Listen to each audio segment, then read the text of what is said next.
Një nga projektet më të rëndësishme infrastrukturore në Shqipëri, por merr gjithmonë më shumë formë.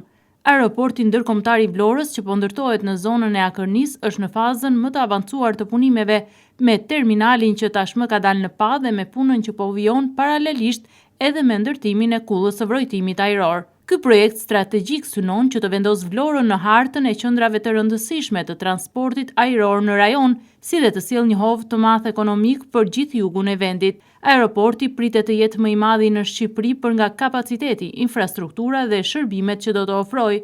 Terminali i pasagjerëve, që tashmë ka filluar të marrë formë të plot, do të ketë një sipërfaqe të konsiderueshme dhe do të përfshijë ambiente moderne për kontrollin e pasagjerëve, shërbime doganore dhe kufitare. Njëkohësisht do të ketë dhe hapësira për linjat ajrore, dyqane dhe shërbime të tjera komerciale.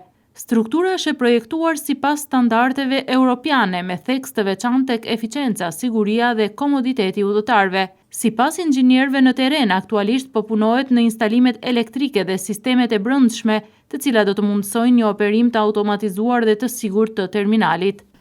Në aeroportin e Vlorës thuajse ka marrë formë çdo gjë tashmë, kur punimet janë thuajse në përfundim të tyre, pavarësisht se kjo vepër do të vendoset në funksion të plot sipas edhe premtimeve vitin e ardhshëm.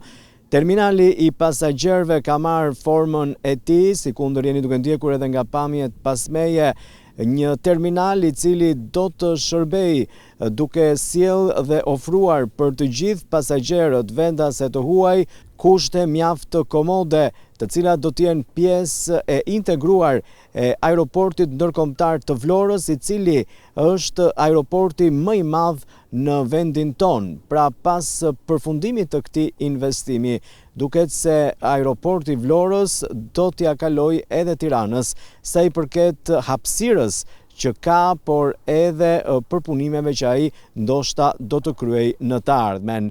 Punimet janë duke ecur me ritme, ky është terminali, ndërsa pjesa tjetër, sa i përket pistës së avionëve, tashmë çdo gjë aty ka përfunduar dhe po punohet me pjesën tjetër të infrastrukturës së kësaj vepre, e cila është madhore, jo vetëm për Vlorën, por edhe për jugun e vendit.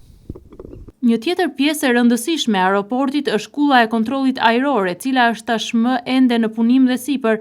Ajo do të pajiset me teknologji të avancuar për monitorimin dhe drejtimin e trafikut ajror, duke garantuar siguri maksimale për fluturimet hyrëse dhe dalëse. Ekspertët thonë se kulla do të jetë e aftë të përballojë një volum të madh operimesh, duke qenë e lidhur me rrjetin ndërkombëtar të kontrollit ajror dhe e përgatitur për të menaxhuar si fluturimet komerciale, ashtu edhe ato private apo kargo. Aeroporti ndërkombëtar i Vlorës pritet të ketë një ndikim të ndjeshëm në zhvillimin ekonomik të rajonit jugor dhe mëgjer. Me përfundimin e tij pritet të krijohen mira vende të reja pune, si në fazën e ndërtimit, ashtu dhe pas hyrjes në funksion të plotë të aeroportit.